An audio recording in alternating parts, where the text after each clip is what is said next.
Welcome to the About Sex podcast. I'm Josh, and with me as always is my lovely wife, Angela Skirtu. Hi. Hi. Tell them who you are. So I'm Angela Skirtu. I'm a licensed marriage and family therapist and an ASEX certified sex therapist.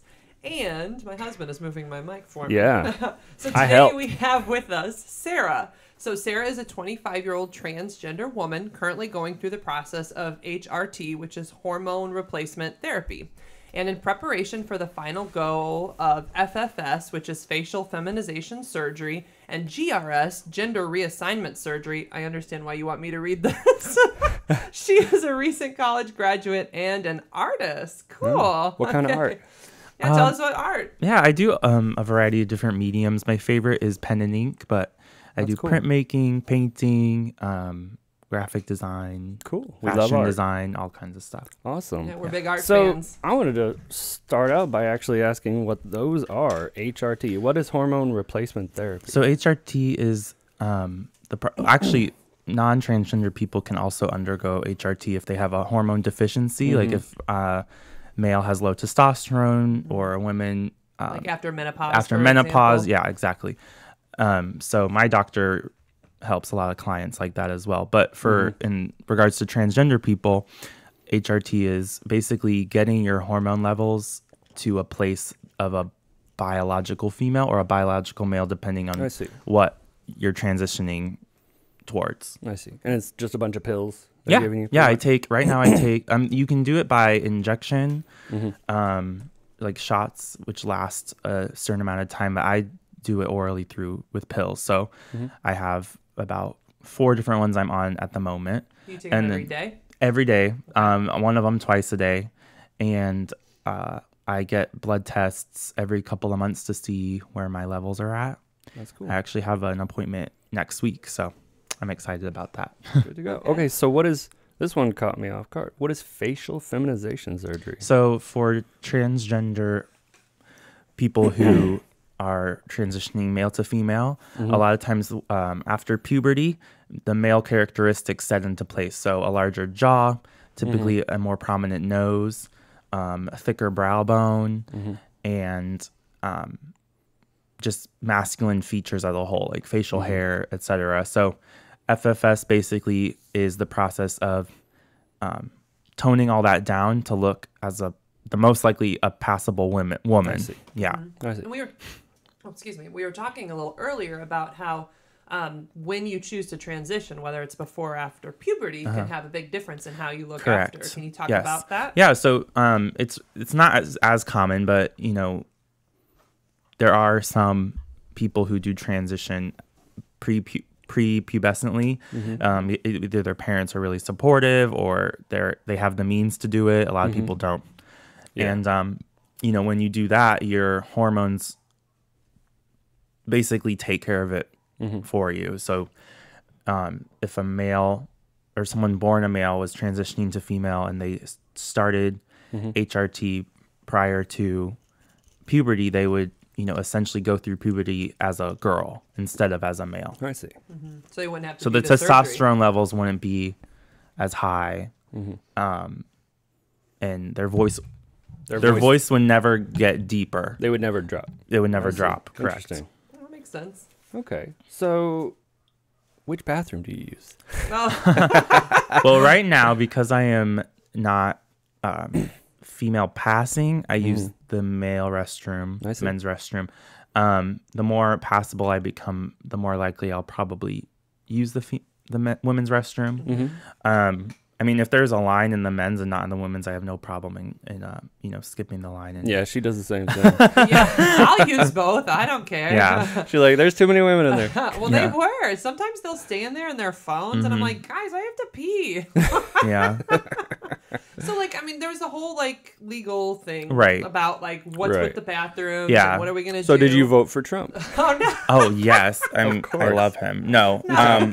Actually, all of that is really just a bunch of BS because, 5 years ago, before same-sex marriage was legal, that was the whole hot button issue. Like, is it going to ruin the sanctity of marriage and blah, blah, blah, blah. So, of course, after they lost that battle and gay people were allowed to get married, okay, well, what can we do now? Who can we target now? What minority can we demonized now.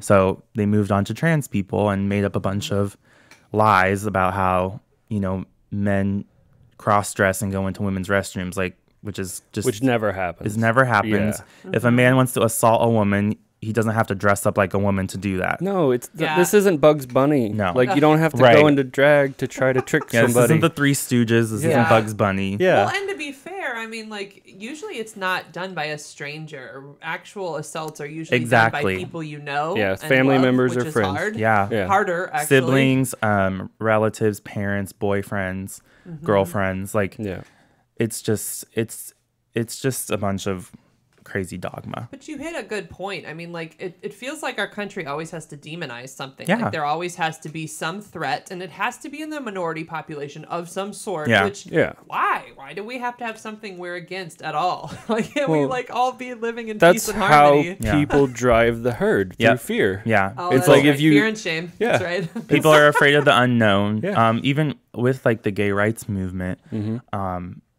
all it takes is someone to know someone. As soon as somebody meets a gay person, they're like, oh, they're not, this, and that. Yeah, like, they're not actually devil a normal worshippers person. trying to steal your babies. Right. Yeah. And so I think the more that I have confidence, even with today's political climate, I really believe that the more trans people come out and the more people get to meet one and get to know one, it's going to be a lot better. Yeah. It's the unknown. People We have a long way to go, but I have hope that it will eventually get there. I mean, if you asked me 10 years ago in high school if I ever thought gay marriage would be legal, I would have said no. I would have said the same thing 3 years ago. Yeah. Like, So yeah. And yet here it is today. Yeah. So that's pretty amazing. Yeah. Well, so where are you in the transition process? So I've been on HRT for when was it? The fall of 2015 is when I started. So about 2 years. About 2 years. Yeah. And I've gotten only a few procedures. I mean, I got my laser hair removal. Yeah. I'm still in the process of that. But I mean, this stuff is expensive. Like, this is like... How much is it? Well, let's see. Thousands. Everything. Thousands and thousands. Dollars. Okay, for me, right now I'm, looking into basically just any type of facial surgeries. It depends on what you get done. Some people don't get anything done. Some people want it all. Yeah. But it can range from like $10,000 to $30,000 just for facial your surgery. face. Yeah. Oh, wow. Does insurance cover it at all, or is No, this all no. out of pocket? No, I mean, insurance plans will say that, certain things are covered in regards to like the trans stuff, but I mean, do they really cover anything? Right. Well, they don't really cover a lot of stuff that they say they do. Do they cover the hormone replacement stuff? Yeah. Well, yeah. I mean, it's just a prescription, so my insurance will cover that as a prescription. Okay. That's good. But any type of any aesthetic surgery or like a plastic surgery, cosmetic right? surgery is not covered. What about the actual reassignment surgery? I think that it depends on the insurance company. I know for me, it says that it is that those end steps are going to be somewhat covered, but the guidelines to get it to be covered are so insane, and there's so many like loopholes that it's kind of like they have it there, but Yeah. But it's very hard. how there's easy it always is different. to accomplish, I don't know. Yeah. Have We'll you see. gotten any of the actual surgeries yet? Not or- yet, no. Okay. No. Do you know what your plan is for that? Yeah, absolutely. I mean, right now I'm just working. I'm just out of college, so that comes with financial debt as well. Oh, so yeah, you start out the world in debt. yeah. So I mean, for some, this is a good point to make though. For some people, displaying or portraying themselves as feminine or as masculine is really important to them. So for trans people who maybe don't have a lot of money to have surgery or really feel like to be themselves that they need to present as feminine, whether it's having long hair, wearing women's clothing. Some people really feel like that's their way of expressing that, which is completely valid, and They have a lot of their identity in the and I actual think those visuals. people are very brave because when you have masculine esque features, but you're presenting as a woman, you're going to get dirty looks. You're going to get discriminated against. It's more noticeable. Right. Yeah. So for me, I don't feel the need to do that at the moment. But obviously eventually that's going to be the end goal. Yeah. But even though that's not my choice, I completely respect people who do that. 'Cause I mean, it's brave to do that. Yeah. So how long have you known you were a woman? Yeah. Like, So, did you well, always feel that probably way? from a very young age, probably, I don't know, as soon as I could distinguish the difference, I knew it You knew right away. from a young age. However, I guess through elementary school, it was really prominent. Like I was incredibly feminine. But it wasn't until like, I guess puberty where I kind of this is all like unconsciously doing this, but yeah. Around puberty is when I kind of like just forgot or just, You forgot? yeah, You kind of pushed it just aside? pushed it to the side, pushed it to the back of my mind. Yeah. And so when you're like, especially when you're discovering your sexuality, it's, people want to label things. So I was like, okay, well, I'm, a boy and I like boys, so I must be gay. And also at that time, just even the thought of, there were no trans people in the media. There was not, drag culture wasn't as popular as it is now. So like there was no one for me to look at and see like, oh, I identify with that. There was barely gay people on TV unless they were like the butt of a joke. Yeah. So you're trying to define yourself based on what examples you have. Yes, available. and that's why representation is so important. People, think it's not, but for growing up, it really does affect people positively when they have someone to look up like, to. oh, this is possibly what it is. Right. So that was just but all this time I was identifying as a gay man. I was miserable. Like, but I didn't know why. You didn't know why? No. And I was like what? I just don't, I don't connect. Obviously I have tons of gay male friends and I love them, but I'm just saying I didn't feel what they felt. And I didn't know what was wrong with me. And I thought, I also had incredible issues with like body dysmorphia, and like I would, just hated how I looked and stuff like that, but I didn't know why. So, 2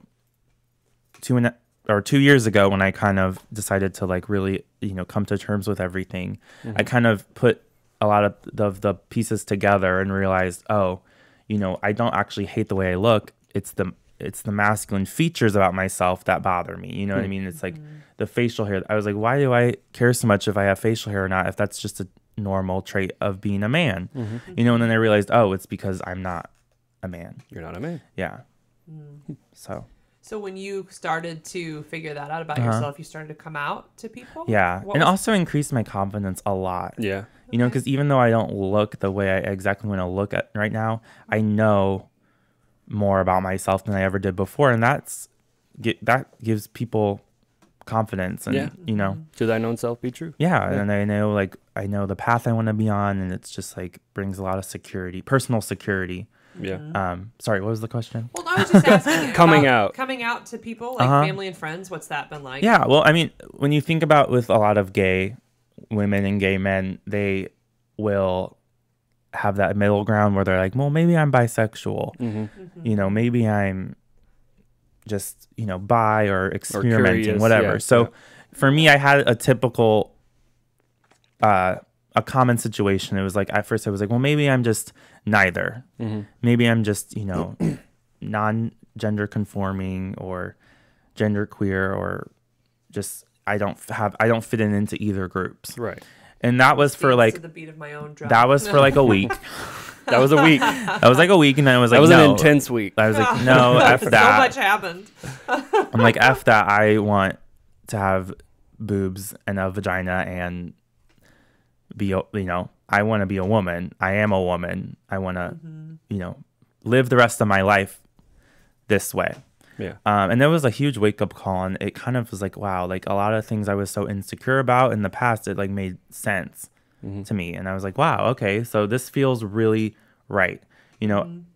as a gay man, I never was like, this feels right. No, it was always, something. Yeah. Something you off. just felt a little off. Yeah. It wasn't exactly Which where is you not wanted to be. say like I love the gay community. Anyone in the acronym of LGBT, ABC, EFG, whatever. BBQ, I have stand in solidarity with them, and I love them. I love all my gay friends and all my straight friends too. So Yeah, and it's a different experience for them Yeah. too. By the way, like, and they're really supportive. Yeah, and so it's not to say that just because somebody is feeling gay that they're trans. It's not that even trans that you're gay or You're right. straight. You can have like different sexual orientation based on whether you're Yeah, trans or not. So yeah, let's talk about that a little bit. Yeah, like it's what an is interesting thing. So gay versus transsexual, drag queen versus trans. Yeah. And Yeah, so what's- Tell us about What's all the of this. difference? Yeah, so it's really confusing for a lot of people, especially if you don't grow up in like the gay scene, Right. where you get to see drag shows, and especially now with like TV shows like RuPaul's Drag Race, that it's on VH1 now. It's completely It's mainstream. more common nowadays. These yeah. drag queens are now like celebrities in their own right.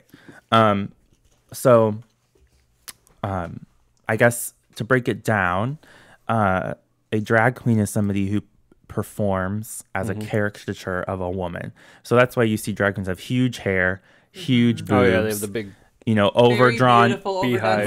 overdone makeup. and Better that's makeup than even I do. Really. yeah, and it's Always not jealous. they're not trying to look like a biological woman. They are playing a caricature of what society thinks are female traits. I see. So they play it all up. They like over sex themselves, like do their crazy outfits and stuff like that. And so you can be trans and be a drag performer, but I would say most drag queens are, gay, just gay. I mean, you can be straight, but most of them are gay men who don't identify as being a woman, but they like to perform Right. in this way. And it's an outlet for them to have, creativity.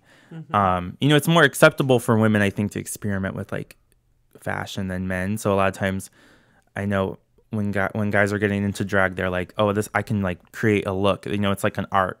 They want to create a look. They want to put on a performance. Right. And there actually are some pretty well-known transgender drag performers as well. So they're, they live as a woman off the stage, but when they're on stage, they still have the cool costumes, cool makeup, do the lip sync, do the singing. Right, but they don't go around in the normal life with that over the top. Some- Right. Yeah, no, Some- not Right. with the over. They don't have like Yeah. the giant beehive. Right, and right. Overdone Yeah. makeup. They more just dress like a woman. Yeah. Yeah. And that's how they feel. Yeah. And when you go to a lot of drag shows, you can kind of tell, like, you'll see people with, those aren't pads, those are real boobs. But that's what's great about, one of the things I love about the gay community is you don't need to be, you don't have to stick to one lane. You don't have to conform to yeah, some yeah, label. It's, Right. It's nice, Now, moving beyond that, what were some of the other ones you mentioned? It was transsexual, gay, drag queen. Yeah, cisgender is another one. Cisgender, yeah. So I'll start off with that first. So cisgender is basically the opposite of transgender. So people who identify with the biological sex they were given to at birth. Okay. So if you were born a male with male parts and you identify as a male, then you're cisgender. Then you're cisgender. Same with female. So pretty much everyone who's not transgender or whatever, the things in between. Sure. But going back to the orientation, sexual orientation versus gender identity, a lot of people, especially straight people who aren't exposed to this, they get very confused. I've had to explain it to a lot of my friends, but they're like, well, aren't they different? Aren't they the same? No. Well, No. your sexual orientation is what you're attracted to. So if you identify as male and you're attracted to men, you're gay. If you identify as female and are attracted to men, you're a heterosexual female, and vice versa. Gender identity is just how you decide to portray yourself or identify yourself as. So So it's not a sexual Yeah. thing when it comes to transgender, right? No, it's not. And the term transsexual is not offensive at all. It's just an older term. Yeah. So, before people kind of knew more about the psychology behind it and the research and the difference between sex and gender, transsexual is just a term that made more sense for the time. But it's not, it's by no means like a bad word. It's just it's a more dated terminology. But there are misunderstandings. Yeah. Because sometimes people think that somebody might be transitioning for a sexual reason instead of like that they feel that their identity is a problem. And so it is different. Whereas like with the orientation stuff, it's like, no, sexually I am attracted. This is a sexual thing that I am interested in other men or other women or and everybody. that's not something you have to transition into. I mean, that's like just how you feel. So are there transgendered women who are still attracted straight to women? Then, like, absolutely. Or Yeah, I mean, that's there's considered straight. Yeah, there's plenty. So I guess the way you would phrase it, and this might be like mind-boggling to some people, but for me, it's pretty simple. It's like if you are, being born biologically a male, and you've always been attracted to women, regardless of if you transition or not, you're always going to be attracted to women. So if you transition into a woman, then you could say you're a lesbian. You could say you just like women. I mean, you don't have to call it anything, but I guess they would be considered like a lesbian, like a lesbian trans woman. Yeah. Well, and some people just identify as pansexual, where basically I just fall in love with a person. Yeah. I can fall in love with any person, male, female, anything. See, I always thought that was Peter Pan. That was Peter Pan. It was like, oh, they are only attracted to Peter Pan. They're only attracted to pirates and fairies. Yeah. Well, that sounds sexy. One of my favorite new T-shirts says, "I'm so fly, I never land," and it has Peter Pan. Oh, in that's it. cute. That's very cute. That's my favorite. I love that shirt. All right. Well, so hold on. Okay. So then you said you've been coming out to different people. Yeah. You mentioned your grandma. I was kind of curious. Like, so first of all, maybe what was it like coming out to your parents? And Who then, did you like, come out to people? first? Yeah. I came out to. Who did I come out to first? I think it might have been my boss at my job. Interesting. That's well, the she first was one. really like, we had a really good relationship, and she was like, I consider her a friend. Yeah. But it was a family-owned business, so I was their only employee. And we would sit, for hours and just chat. So I think, and because she was still like somewhat removed from my personal life, because she was my employer, I felt safe to like say maybe this is how I feel. And she was. I think it's easier to talk to strangers. Yeah, sometimes it is. It is. And she was super. And I knew the kind of person she was, and I knew she would be really happy and more, accepting of it. So I felt okay to tell her. Well, honestly, that's why I have a job, because it's easier to talk to a stranger. Yeah. Than people you love. Yeah. For sure. And so like, and I think I told a couple of my friends. I don't really remember who was first, but with my parents, it's funny because what is this? Like the third time I had to come out. So it was like in high school when I came out 3 times. Yeah, it's a mess. When I was in high school, when I lost my virginity to a boy, it was like, they found out and they were just like, oh, everyone goes through this. You're just experimenting it. And I'm like, I don't think everyone goes through this, but you're like, whatever you say. Yeah, they were just like, we've all done it, whatever. And I'm like, okay, that's news, Mom. Yeah, I was like, oh, okay. We've all given blowjobs to men and for drugs, whatever. So basically, like they weren't upset. They were just like, it's fine, whatever. They're really religious. They're very, very Christian. I grew up going to church every Sunday, sometimes twice a week, sometimes on Wednesdays, Yeah, Wednesday night. Really, they're very involved. I hated the Wednesday night. I They know. always made you go on Wednesday. Yeah. I'm like, why can't we watch shows? Yeah. Yeah, why can't we just watch I TV? need to watch Real Housewives of New Jersey. What are you doing? I know, right? No, but they So were that very was the first involved. coming out. Yeah. I guess to the family member. Yeah. Actually, most of my family, this extended family, doesn't know.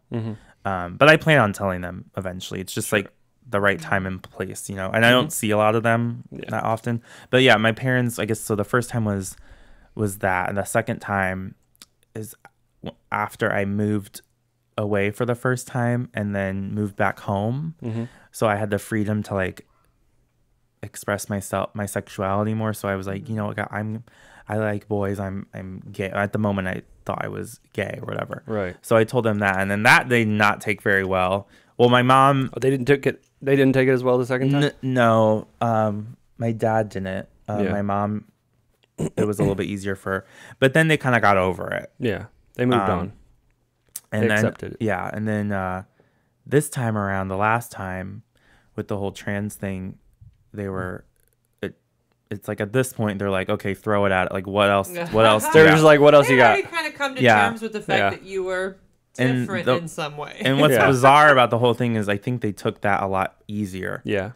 You know, because the Bible's really confusing, and there's a lot of there's a lot of ways to interpret things. It's really complex. Yeah, it was written 2,000 years ago. Yeah, and it's very it's like a super like intricately written, complex. Well, it was written by like many different authors. Many authors. So I guess in their minds, perhaps they were like, "Oh, okay, he's not gay.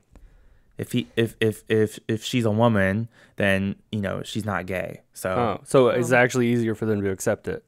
They actually have that in I think is it Saudi Arabia where Iran where it's illegal to be gay, but if you transition, if they catch them in the act, they allow them to transition to a woman. So it makes it end up where gay men are transitioning so they don't get their heads cut off. Yeah. It's like I mean, it's the lesser of two evils. It's not the best way of doing it, but in their culture, they see a man transitioning as normal because they're like, oh, they were just born with the wrong woman. Yeah.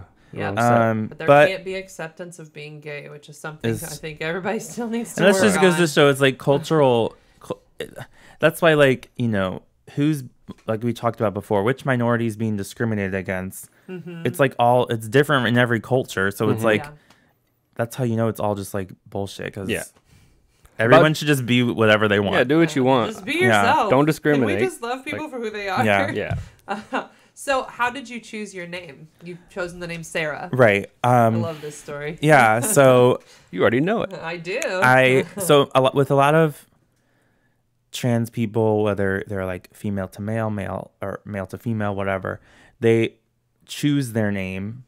And everyone's journey is different. Everyone has their own reasons for like why they identify with a particular name. So when I was thinking about that, initially I was like kind of feminizing my birth name. And they all sounded just stupid, just so stupid. So I was like, okay, well, this doesn't sound like me. Right. So then I remember like a conversation I had with my mom about the name they would have given me if I was born biologically female. Right. And I just thought, this is like a really easy way to just decide it. Yeah. If they already had a name. If they already had a name, I'll just stick with that. And it felt like it fit. And it's also the name of my grandmother. Yeah. So another reason why I chose is because I really look up to her, and she was like a very strong feminine role model in my life, which I'm not out to her yet, but you were talking about that earlier. You were talking about doing it soon. How do you feel about that? Are you it's scary because, my parents have always been super type B lax parents. Even though they were really religious, they were strict with the religion thing, but like as far as anything else, like if I was, dressing a certain way or dyed my hair a certain way, like they were never like, oh, you have to change it. No, they just let me like visually express how I wanted to be. They weren't really. And then with school, they were like, just choose what you want to do, and whatever you want to do, we'll support you job wise or whatever. Whereas my grandma was more of that like foundation, kind of old school, but she's also like really like pushes me to do things that I might not normally do. Yeah. Okay. Because my parents weren't like big like pushers, like, you know what I mean, like they kind of just let it go with the flow kind of people, where my grandma's more like, you have this potential to do this, you need to do it. Right. Which was good. I mean, it's good to have a balance of structure and encouragement and guidance. Yeah. So sounds like you have a really good family. Thank you. Yeah, I do. And that's the thing. Sometimes it's the hardest to come out to your family. Yeah, because you worry about rejection. Yeah, I've come out to. I've told strangers before. Yeah, And I'm just like, okay, what are they gonna do? Like, they can't. Who cares? You know Yeah, if what I they mean? reject you, you just walk away and you never hear It's from like, them. well, I guess we're not friends anymore. Like, haters Right. gonna hate, you know. And at the end of the day, But like, if it's a family member, yeah, that's like, you your really grandmother care about or your them, you mother. know? right. And Yeah. at the end of the day, like, if I was disowned or they didn't believe me or they didn't accept me, I'm not gonna lose any sleep. Like, I know who I am. I'm confident in who I am, and I'm proud of who I am. So regardless of their acceptance or not, I am doing the right thing and I'm making myself happier and living a better life. However, obviously, it's nice to have, it's nice to be able to be around your family and not worry about that stuff and just to be accepted. so yeah, it would be nice. So I'm hoping it goes well. Yeah. We'll definitely follow up. I'll call in and Tell you'll us have on to the tell show. yeah. So, let's talk a little bit about the disowning thing. Not necessarily to you, but you have a few statistics about like what we'll get to the other stuff too. Sure. Just keep a mental note, honey. Got it. But like, I'm really curious what you know about other people's experience with this situation. Like, how many people are disowned? Yeah. So I've done a a lot of research about this. Just because at heart, I'm like a bleeding heart liberal, and I want to help everyone, and I want, you know what I mean. Understood. So yeah. So I have some facts here. 41% of transgender people attempt suicide. Oh wow. I could be included in that. I attempted suicide twice. This was, I talk about it openly just to show people that it's like, it's okay. Yeah. It happens and you can pick yourself back up and keep going. But those times were times where before I came out, so I had all these internal struggles and issues that I couldn't even identify why. Yeah. So it was just a really hard time. But my parents are really well versed and knowledgeable about mental illness because it runs in our family. So they were incredibly supportive. I went to rehab. I got through therapy. That's good. And I came out better. You know what I mean? So Got it's a good success story. However, for a lot of people, it's not. Yeah. Yeah. Suicide's normally not a good experience. Yeah. 19% have experienced violence or abuse from a family member. 26% have lost a job due to their identity, which I want to also touch on. I don't know the exact number, but over half of the 50 states, it's still legal to be fired for being transgender. And there's a few states that it's still legal to be fired for being gay. I think we're in one right now. Missouri. Missouri might, yes, but the thing is, the reason why I'm always shocked by these things. Yeah, Like, I what think are the reason people why doing? it doesn't happen as much is because people know now with Twitter and social media, if you do shit like that, like you're gonna be There's like, a lot of flack especially for it. There's for a a lot of bigger flack. company. You get, like, yeah. turned Yeah. down. So like the job I work for now, the company, it's based in California, so we go by California laws, so I don't gotta worry about that. But It works. So guys, I'm gonna go use the restroom because okay, This is our this is my ninth inning stretch because she can't hold her bathroom for more than 10 minutes. okay. Yeah, we'll keep going. While she's gone, I'd like to ask real quick what gender dysphoria is. That was Oh yeah, so part that's of your- basically the clinical term for being transgender. I see. So, book definition would be the condition of feeling one's emotional and psychological identity as male or female to be opposite to one's biological sex. I see. So, gender dysphoria is basically the psychological term for being transgender. Yeah. So, it's actually recognized by the American Psychiatric Association, and it's in the DSM-5. I see. So it's the real deal, I see. And actually getting this information and these coming from a more like scientific perspective actually helped my parents come to terms with it a lot easier. Probably helped them understand. Yeah, it a my little dad's better. my dad's an engineer, you know what I mean, and he's very black and white by the book. My mom's more like, open-minded, like, granola, all that stuff. So for her it was a little bit easier, but for my dad, like, he's a really logical person. So this is actually how I kind of came out to him with giving him a lot of this information. Yeah, you give him a lot of information. Just that so helps. that like it, and he took it a lot easier, I think. Because once like this is not some made up stuff. It's not made up. Right. Like there's a misconception. A lot of people say like, oh, you're just confused. Like you'll regret it in a year or two, stuff like that. And what do you say to that? Like, I mean, you have to. Angela's back. Yeah. Back. And she's back. I think people can think that, and they have the freedom to think that and the right to think that. But at the end of the day, people need to understand that everyone has a different journey. And who am I to say your journey's wrong? Right. Just because I am not doing it, it doesn't mean they shouldn't be able to do it. So I think for a lot of people, especially when they're involving laws. Yeah. And like making these authoritarian kind of laws. Yeah, it's kind of like mind your sexuality. Mind your business. Mind your business. I'll go bathroom where I want. You know, one thing I can't stand about like these weird laws is that like to me I think laws are there to protect us from each other and not hurting each other. Yeah. So like if it really isn't doing that, then it's don't just understand discrimination. why it exists. Yeah. Well, it's also just completely hypocritical that most of these laws are put out by the right. And there's nothing wrong with being conservative. I'm just talking about like the radical, like right wing people who claim to want limited government, but then you're telling people who they can't and can marry. You're telling trans people not to be who they are, but then you say, I don't want the government in my life. Yeah. Like, but I'm okay with the church being in the government. I feel like that whole thing of saying I don't want the government in my life, like that's why you're conservative. I'm pretty sure like the only people who benefit from that are like the companies who really fund a lot of that stuff. Like they don't want the government interfering in their business. Yeah, they don't want them to tax but they them do anymore. want to be able to tell you what to do with your body, with your life, with your mind. Sex life, which has none of.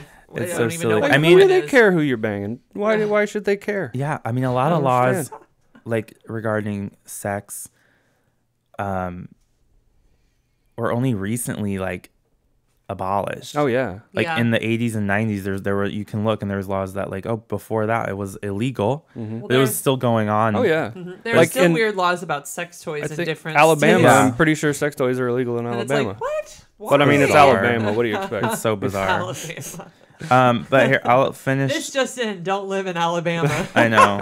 Well, they're too busy, To all our Alabama they're listeners, too busy we messing around. We love you, Alabama. Just leave Alabama. Just leave there. No, the people are fine. I was gonna say they're too busy messing around with their cousins, but Oh, no, not all of just them. kidding. But if that's their journey, my family, that's your journey. Yeah, it's their journey. No, my family's from the South, so I'm allowed to say that. I'm from Texas. Do you. Yeah. Where are you from originally?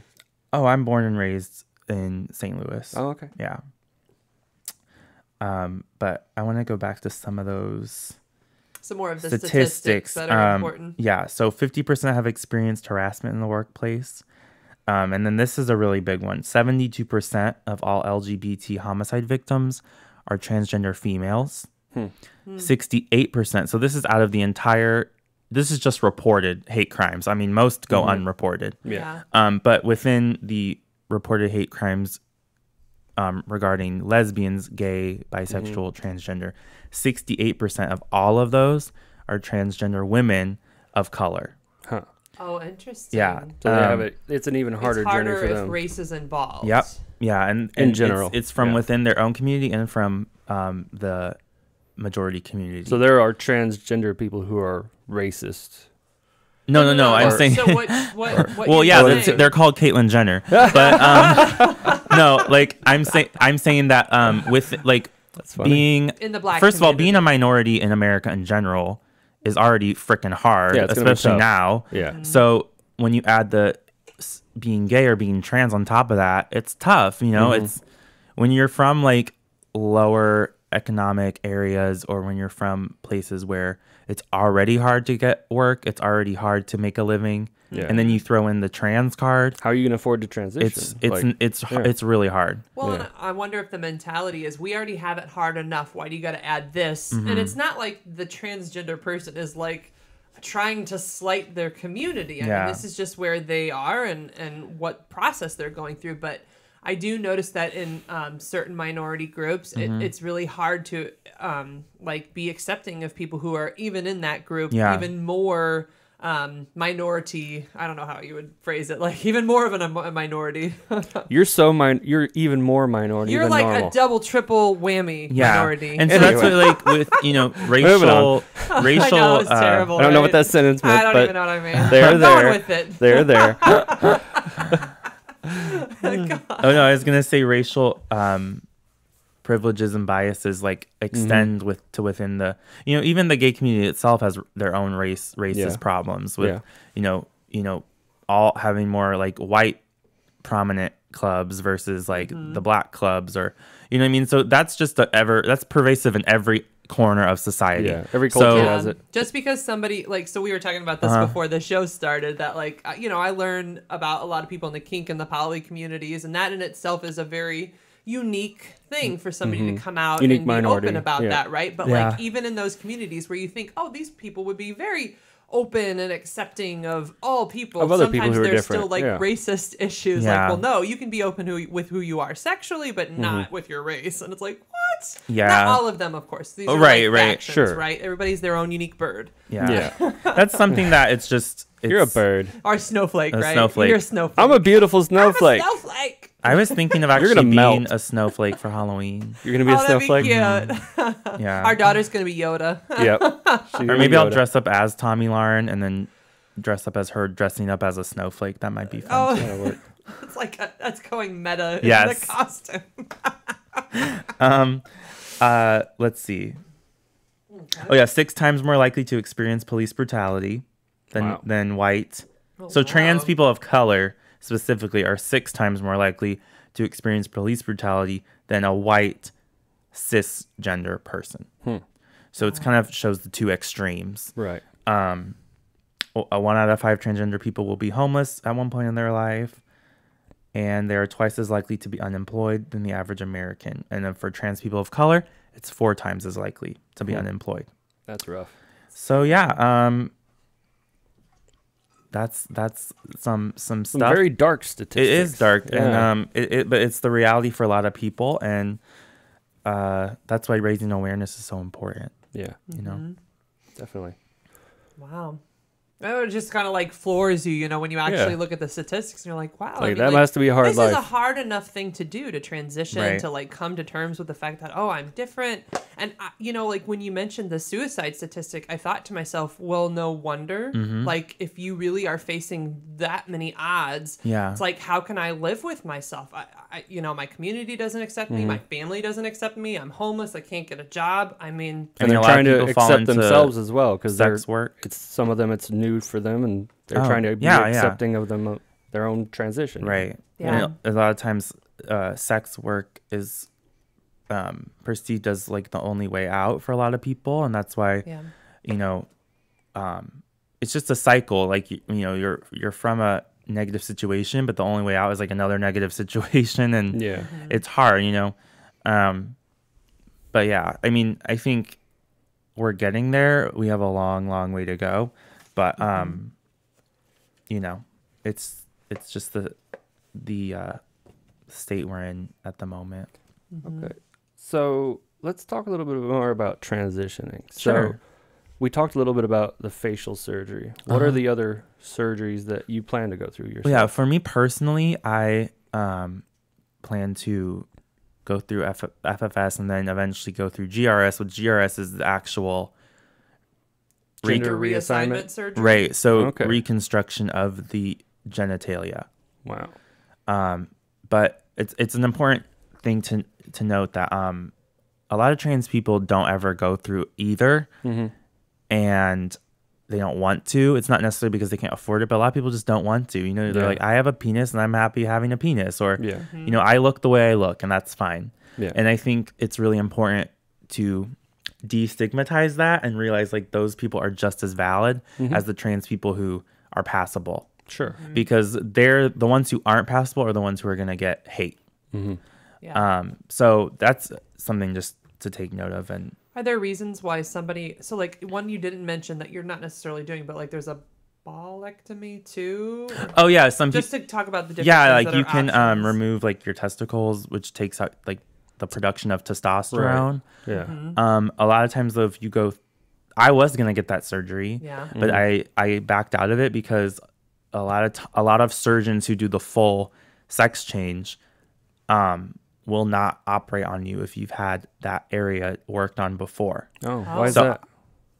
Just because I guess every surgeon has different ways of doing things, and they don't know what the previous doctor did, or you know what I mean. And complications can arise, but it's not every doctor that will refuse that. But what are some of the different reasons why somebody would choose either to do a ballectomy or do the full transition or to not do it? Yeah, you know, like because there's three. I don't know. It's there. really like everyone. It's really just up to personal choice. Yeah. For me, like if I couldn't ever, get GRS, I wouldn't be devastated. I wouldn't it wouldn't be the end of the world, but it's something I definitely want eventually. But yeah, that's pretty intense. And a lot of times there's a lot of risk with that surgery. Yeah. There's been people whose vaginal cavity and anal cavity have collapsed and you can die. Yeah. So it's not like just like it's not like a boob job or a nose job. It's like, it's a very sensitive area. They're creating a scar in your body that resembles a vagina, but the body treats it as a scar. So it tries to heal. Yeah. So you have to dilate for like years and years after. Yeah, you keep like a dilator in there to make it a hole because it's hard. Like so they remove the testicles and then reform. They reform the skin of the scrotum and what's the shaft part called? I think it's the shaft. I don't know. The actual penis and the scrotum. They use that skin to reconstruct. Ouch. You can watch videos online. No, we're not going to. But if you have good links, I can post them on the podcast. Yeah, it's really like it's intense. But so a lot of people don't want to take the risk. Yeah, because it can also affect like your ability. Well, to you get post. So I wanted to ask that. Can you orgasm post? You can. Yep. Okay. You can still orgasm. I mean, they make you a clitoris, so you still got the sensations. All right. Interesting. But I mean, you can. Do you still come?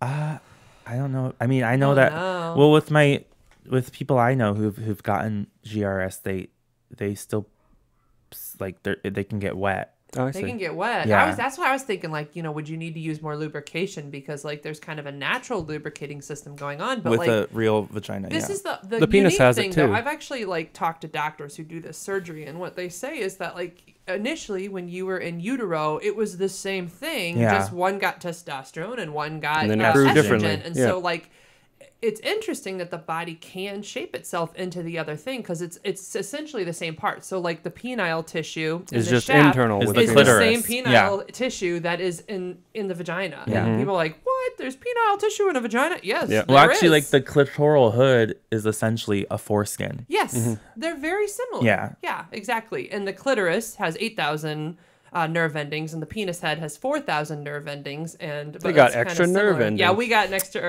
nerve endings. Ours are just spread out over a larger area. Yours are spread out over the whole head and the shaft. So mine might only have 4. I don't know. Yeah, well, I just found out that statistic at a training this weekend, so I was like, well, that's interesting. But still similar parts, and they can be transitioned. I have heard, and I may be wrong on this, but I have heard that it's a little bit easier to do the penis to the vagina versus the vagina to the penis. Or do you know something different? Yeah, I think for trans men which are women transitioning to men, female to male, identify as trans men. So another thing for a lot of people who don't know a lot about this, it can get confusing. So I'll make it really easy. Trans man is someone who has transitioned into a man. Got it. Okay. Trans woman is someone who has transitioned into a woman. A lot of people will call trans men trans women because they're like, oh, it was a woman, but no, but it's where you're going towards. Yeah, exactly. Yeah. Okay. So for trans men, it's definitely confusing. So the surgery for male to female has a lot more research backed into it, and it's been going on for a long time. Yeah, since the 70s. Okay. The penile construction for a trans man, they're still experimenting with a lot of different techniques. So yeah, I mean, it is a little bit more difficult. I don't know that much about it just because I'm not doing it, but I know that it is possible. Yeah. But I know like a lot of doctors in Thailand are working on different methods. I know there's one where you can, they're working on one where you can like squeeze your ball sack and it inflates the. Oh, it's like pumps. Yeah, like a like pump. the shoes that you would pump up to make it erect. Yeah. But they use that some for people with erectile dysfunction. Just later, or like like there's a pump and John Bobbitt, Lorena Bobbitt. I don't know. So in the 90s, there was a woman who cut off her husband's penis, and he could not get an erection without a pump after that. Oh yeah, because it was disconnected. Because it had been severed, so it didn't act the same. So he actually has a pump. What did he do? He must have really fucked up. Yeah. He didn't do the dishes last night, and she was like, "No, I think he. I think do the dishes. I think he actually raped her. That was why she did it. Oh, so it's like, oh wow, it was. Okay, well, so it was definitely a crime for her. Like, yeah, 100%. She's like, you're not gonna rape me. Yeah, she was just put into like a medical kind of recovery. Well, I think there is that one scripture in the Bible is to say a dick for a dick. Oh wow. Yeah. Wait, does it really? I think it's kind of along those lines. Yeah, I don't know. It's in like the Old Testament. Eye for an eye. Eye for an eye. You know what? I mean, same concept, right? Yeah. Dick for a dick. That works. So, are you worried about the surgery at all on that? No, because I have to say, when she was talking to me about it before, she was like, "Oh yeah," then they removed the balls. I'm like, immediately I had like a guttural reaction, like pain. I'm ready. Like you're not worried about it, like pain or anything. You're just ready to go. If I like have complications in the surgery and I die, you know what? At least I was doing what I wanted to do. Right. You know? I mean that's kind of like a morbid way to think. But I'm just saying, like, for me, like I don't have any fear. You don't fear it at all. Well, you've already gone through all this process of coming to terms. And I've had with other who you surgeries. And I think it was probably harder before, like trying to come to terms with that than just accepting, you know what, this is who I am and I want to take every step that I can to be who I know I am. Yeah. You know? I don't know. Like, I think that's an important challenge for people to understand that are listening, is that, like, this is a big enough challenge that people think about committing suicide because they don't feel like they are who they are. Yeah. And that's a very painful place to be. And when you get to that point, I think you get to a point where you're like, you know what? I just need to be myself and I can't keep fighting who I am. Yeah. You know? And also, a lot of times with just a lot of the stuff that trans people go through on a daily basis, it's like, I don't care. I have no, like, at this point, I'm like, I don't have any fear. You're not worried at all. all. You know, life is hard enough. Like, surgery is nothing. Nothing. Well, one thing I also want to point out is, like, so I do hear people who are confused about this topic saying, like, it's a choice. And they say that about being gay. They say it about being trans. Like, well, they're choosing to transition the surgery, I mean, but like, the they choice are to, like, be a male or a female. No, the choice to that's be all gay or straight. Like, psychologically, you feel like a woman. Yeah, that's it. And like, I struggle with it because, like, every time I talk to it's somebody, there's frustrating. not this, like, why would you, like, first of all, there's a lot of heartache that can come with making a choice like this, right? And so, like, if it were as simple as a choice, why would you put yourself through the heartache? Why would heartache? anyone choose to have a harder life, first of all? Like, really? Nobody would. Yeah. Second of all, the only choices being made are people choosing not to understand or empathize with gay and trans people. That's a choice. Yeah. It's a good way of putting that. I mean, the thing with I mean, for me, it's like I have my soul is a woman. Yeah. And if you're scientific or atheist, don't believe in souls, I mean, you can look at it from a biological perspective. I mean, it's your bag of meat is a female. Yeah. Your brain is wired to be female. And we were actually we met a researcher at a conference, a psychological, I think was it a sex conference? Yeah. Who did studies on trans people, and he actually was talking about how, like, the brain itself is actually wired that way because in utero they were given the hormones.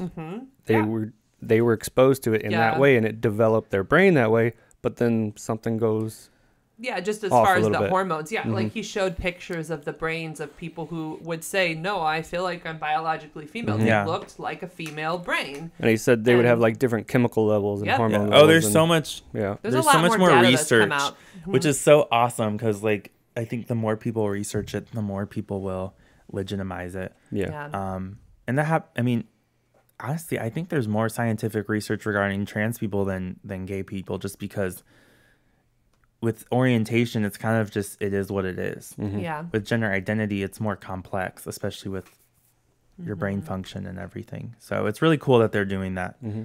Well, even with gay people, they say there's a biological component. For sure. That researcher was talking about it too. He was like, you can tell based on people's features and like different voice, different things. Like it really is biological a lot of times. I mean, have you also knows everyone? Like it's not a choice either. Everyone seems to have a gay uncle too, so maybe it is hereditary. Like literally, everyone has a gay uncle. I'm sure you probably have a gay uncle.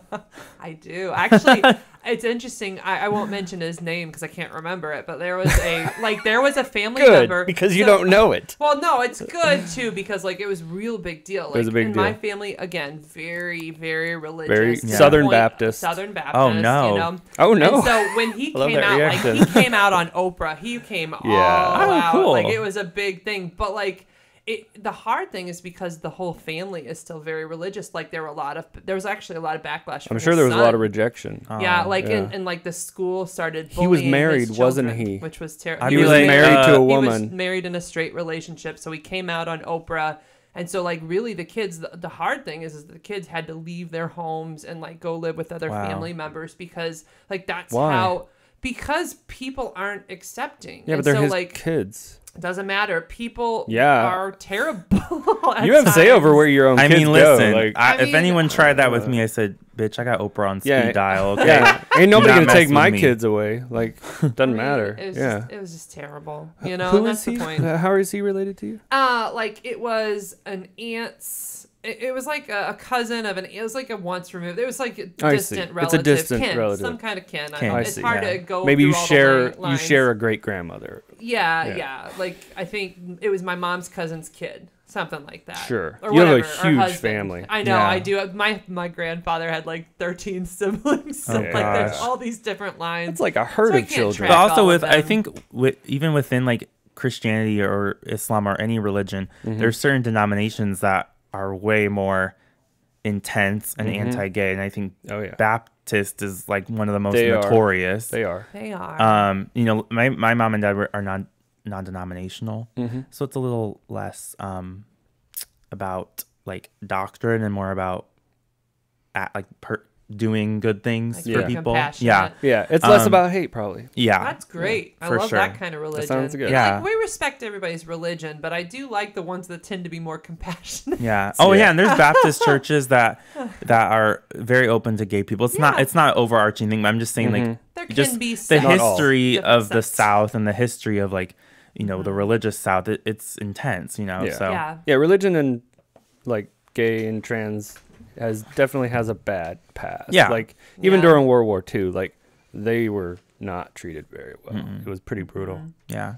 So our PSA for today is don't be a terrible person. Don't be a Hitler. Show compassion. And I think people have to remember. Learn facts. Get to know people. What were you going to say? I was just going to say like recently with the whole like transgender military ban, that's not really a ban because he tweeted it. That's not how executive orders work. Well, you know, people, I think. Wait, I'm just a tweet, an American tweet, and I'm going to somehow become a bill? No, that doesn't work. Yeah. Yeah, they're going to actually revamp Schoolhouse Rock Trump Edition. It's going to be great. No way. Is somebody really doing that? I mean, that would be the greatest cartoon ever. Greatest. I'll work on it. Yeah, we need to make that. That'd be hilarious. Yeah, because...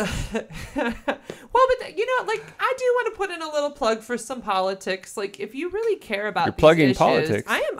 I don't know what that means. Getting involved in your local chapter or branch. Like, I do see people like after Trump got elected, everybody got really political on Facebook, and my retort was always, you know, these aren't making it to your House of Representatives. Why don't you call your legislator? Yeah. And so, or write a letter or an email. Write awesome things on Facebook or Twitter, but like they I don't deleted have the Facebook. same. Oh, you deleted. But they don't have the same impact as either getting involved in your have any party impact. or calling your legislator and telling them what you think. Yeah. And what I have learned is that Republicans call their representatives 5 times more than Democrats do. Yeah. And that is what gets things done. It's calling and bugging them constantly. Remember, the Also, squeaky wheel gets the grease. Voting? Voting? Like a lot of people a big complain deal. about, the system doesn't really represent me, so I'm not going to vote. that's the reason it doesn't represent you is you're not voting. Yeah. It pisses me off. Yeah, I mean, I try really hard to urge millennials to vote. I mean, because it's so important, and I mean, soon enough, all these old racist people are gonna die off. So we might as well just get prepared. Yeah, let's make it for a modern world. Our laws, that'd work out.